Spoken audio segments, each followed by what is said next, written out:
සියලුම ගෞරවයත් මහිමයත් ප්‍රශංසාවත් ත්‍රිඑක දෙවියන් වහන්සේටම පමණක් දෙමින් අදත් සන්ධ්‍යා මෙනෙහි කිරීම සමග එක්සිත් වෙමු. පෞල්තුමා අපගේ ආත්මික ගමන දිවීමකට සමාන කරනවා.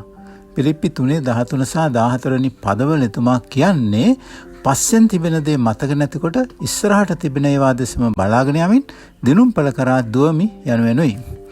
එතුමාගේ ඉලක්කය වුණේ ක්‍රිස්තුස් වහන්සේ වාගේ වීමයි. වෙන කිසි දෙයක් එතුමාට වැදගත් වුණේ නැහැ. බොහෝ දුර යාමට ඇති බව එතුමා පිළිගත්තා. නමුත් ක්‍රිස්තුස් වහන්සේ කැඳවූ කැඳවීමට ළඟාවන තුරුම එතුමා උත්සාහය අත්හැරියේ නැහැ. අප කිසි කෙනෙක් ක්‍රිස්තුස් වහන්සේ අපව කැඳවූ කැඳවීමට තවමත් ළඟා වී නැහැ. නමුත් පෞල්තුමා මෙන් අපටත් යාඥා කර ඉලක්කය වෙත යා හැකියි.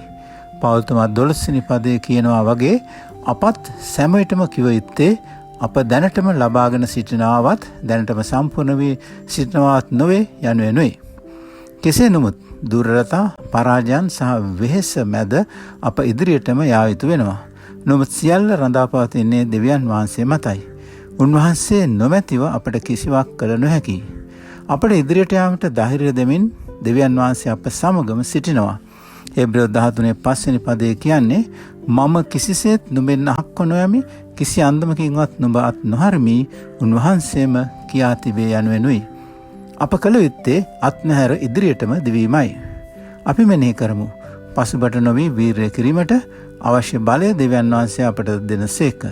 අපි යාඥා කරමු. ප්‍රේමණීය දෙවියන් වහන්සේ, අප අපගේ ඉලක්කය කරා ගමන් කරන්නේ අපගේම උත්සාහයෙන් නොව යාඥාවෙන් සහ ශුද්ධාත්මයන් වහන්සේගේ මඟ පෙන්වීමෙන් බව ඉගෙන ගැනීමට අපට උපකාර කළ මැනව. ඔබ වහන්සේ නොමැතිව අපට කිසිවක් කරන්නට නොහැකි. අද අප තුළ ක්‍රියා කළ මැනව. ආමෙන්.